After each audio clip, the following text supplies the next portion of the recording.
História da Redenção. Capítulo 1. A queda de Lúcifer. Lúcifer no céu, antes de sua rebelião, foi um elevado e exaltado anjo, o primeiro em honra depois do amado Filho de Deus. Seu semblante, como dos outros anjos, era suave e exprimia felicidade.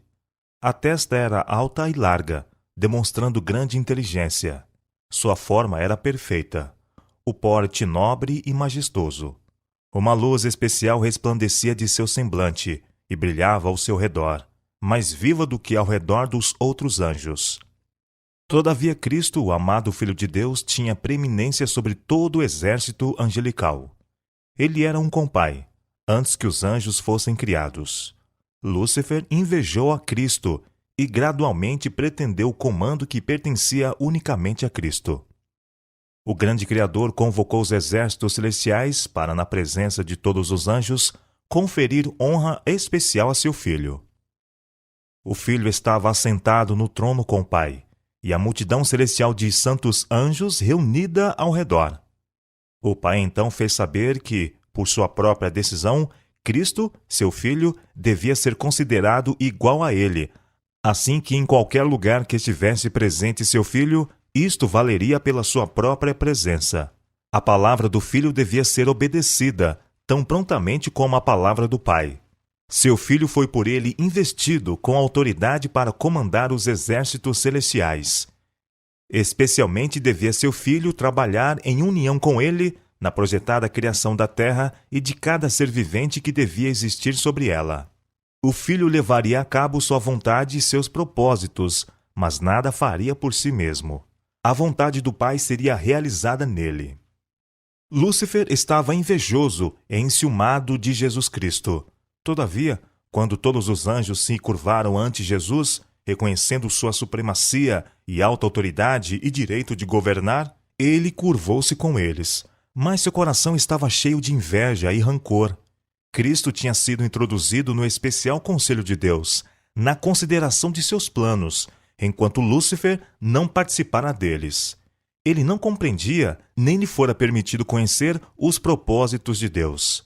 Mas Cristo era reconhecido como o soberano do céu. Seu poder e autoridade eram os mesmos de Deus. Lúcifer pensou em si mesmo como o favorito entre os anjos no céu. Tinha sido grandemente exaltado, mas isto não despertou nele louvor e gratidão ao seu Criador. Aspirava à altura do próprio Deus. Gloriava-se na sua altivez. Sabia que era honrado pelos anjos. Tinha uma missão especial a executar. Tinha estado perto do grande Criador e o resplendor incessante da gloriosa luz que cercava o eterno Deus tinha brilhado especialmente sobre ele. Pensava como os anjos tinham obedecido ao seu comando com grande entusiasmo. Não era seu vestuário belo e brilhante? Por que devia Cristo ser assim honrado acima dele? Ele deixou a imediata presença do Pai, insatisfeito e cheio de inveja contra Jesus Cristo. Dissimulando seu real propósito, convocou os exércitos angelicais, introduziu seu assunto, que era ele mesmo. Como alguém agravado, relatou a preferência que Deus dera a Jesus em prejuízo dele. Contou que dali em diante, toda a doce liberdade que os anjos tinham desfrutado estava no fim, pois não havia sido posto sobre eles um governador a quem deviam de agora em diante render honra servil? Declarou que os tinha reunido para assegurar-lhes que ele não mais se submeteria à invasão dos direitos seus e deles, que nunca mais ele se prostraria ante Cristo, que assumiria a honra que lhe devia ter sido conferida e que seria o comandante de todos aqueles que se dispusessem a segui-lo e a obedecer sua voz. Houve controvérsia entre os anjos. Lúcifer e seus simpatizantes lutavam para reformar o governo de Deus. Estavam descontentes e infelizes porque não podiam perscrutar sua insondável sabedoria e verificar o seu propósito em exaltar seu filho e dotá-lo com tal ilimitado poder e comando. Rebelaram-se contra a autoridade do filho. Os anjos, que eram leais e sinceros, procuravam reconciliar este poderoso rebelde à vontade de seu Criador. Justificaram o ato de Deus em conferir honra a seu filho e com fortes razões tentaram convencer Lúcifer de que não lhe cabia menos honra agora do que antes que o pai proclamasse a honra que tinha conferido a seu filho. Mostraram-lhe claramente que Cristo era o Filho de Deus, existindo com ele antes que os anjos fossem criados, que sempre estivera à mão direita de Deus, e sua suave, amorosa autoridade até o presente não tinha sido questionada, e que ele não tinha dado ordens que não fossem uma alegria para o exército celestial executar. Eles insistiam que o receber Cristo, honra especial de seu Pai, na presença dos anjos, não diminuía a honra que Lúcifer recebera até então. Os anjos choraram. Ansiosamente tentaram levá-lo a renunciar a seu mau desígnio e render submissão ao Criador, pois até então tudo fora paz e harmonia, e o que podia ocasionar esta voz discordante, rebelde? Lúcifer recusou ouvi-los. Então afastou-se dos anjos leais e sinceros, denunciando-os como escravos. Estes anjos leais a Deus ficaram pasmados ao verem que Lúcifer era bem-sucedido em seu esforço para incitar a rebelião. Prometia-lhes um novo e melhor governo do que até então tinham, no qual todos seriam livres. Grande número expressou seu propósito de aceitá-lo como líder e principal comandante. Ao ver que seus primeiros passos foram coroados de sucesso, vangloriou-se de que ainda haveria de ter todos os anjos ao seu lado, que seria igual ao próprio Deus e que sua voz autoritária seria ouvida no comando de todo o exército celestial. De novo, os anjos leais advertiram-no, alertando-o quanto às consequências se ele persistisse, que aquele que pôde criar os anjos tinha poder para retirar-lhes toda a autoridade e, de alguma assinalada maneira, punir-lhes a audácia e terrível rebelião. E pensar que um anjo pudesse resistir à lei de Deus, que era tão sagrada como ele mesmo. Exortaram os rebeldes a cerrar os ouvidos às razões fraudulentas de Lúcifer, advertindo, e a todos os que tinham sido afetados, que fossem a Deus e confessassem seu engano, por admitirem mesmo um pensamento que punha em dúvida sua autoridade. Muitos dos simpatizantes de Lúcifer ouviram o conselho dos anjos leais, se arrependeram de sua insatisfação e, de novo, receberam a confiança do Pai e seu amado Filho. O grande rebelde declarou então que estava familiarizado com a lei de Deus e, se submetesse a uma obediência servil, seria despojado de sua honra. Nunca mais poderia ser incumbido de sua exaltada missão.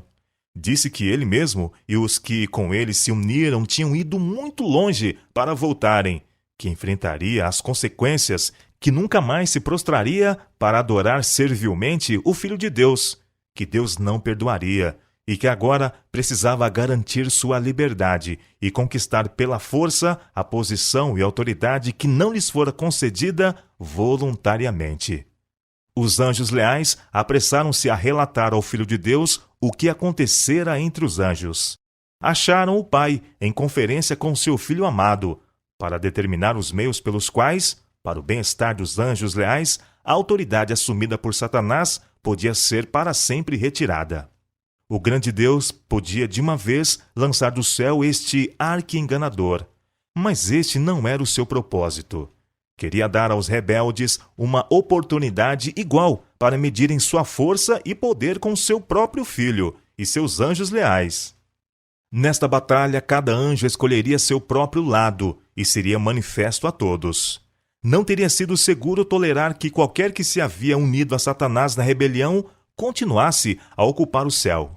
Tinham aprendido a lição de genuína rebelião contra a imutável lei de Deus, e isto era irremediável. Se Deus tivesse exercido o seu poder para punir este sumo rebelde, os anjos desafetos não se teriam revelado. Portanto, Deus tomou outra direção, pois queria manifestar distintamente a todo o exército celestial sua justiça e juízo. Guerra no céu. Rebelar-se contra o governo de Deus foi o maior crime. Todo o céu parecia estar em comoção. Os anjos foram dispostos em ordem por companhias, cada divisão com o mais categorizado anjo à sua frente.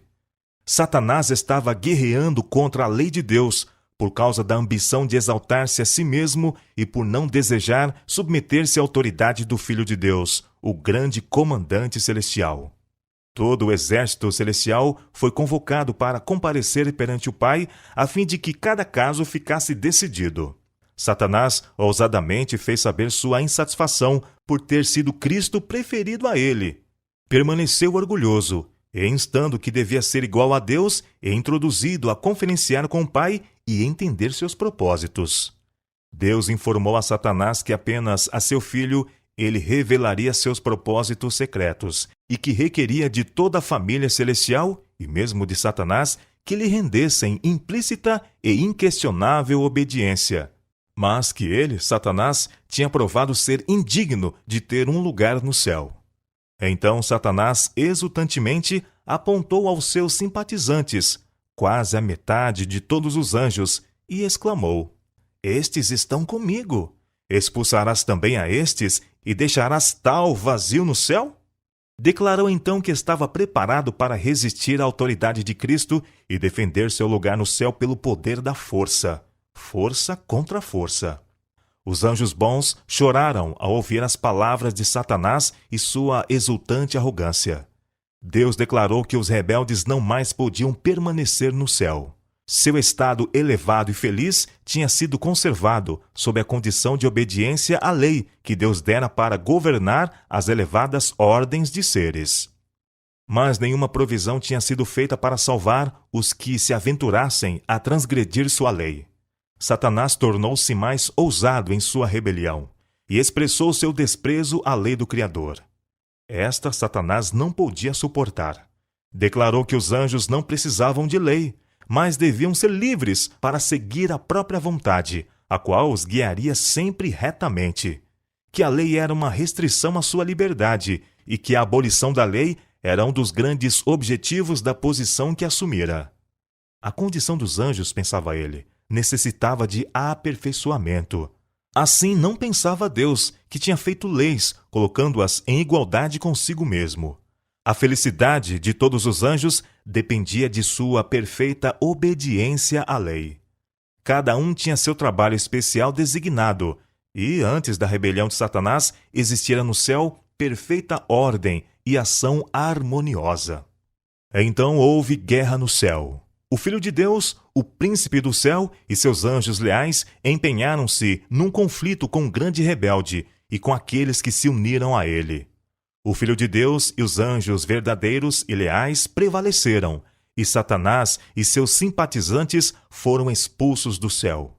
Todo o exército celestial reconheceu e adorou o Deus da justiça. Nenhuma mácula de rebelião foi deixada no céu. Tudo voltara a ser paz e harmonia como antes. Os anjos do céu lamentaram a sorte daqueles que tinham sido seus companheiros de felicidade e alegria. Sua perda era sentida no céu. O Pai consultou seu Filho com respeito à imediata execução de seu propósito de fazer o homem para habitar a terra. Colocaria o homem sob prova, a fim de testar sua lealdade, antes que ele pudesse ser posto eternamente fora de perigo.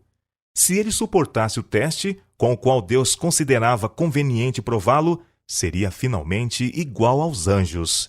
Teria o favor de Deus, podendo conversar com os anjos, e estes com ele.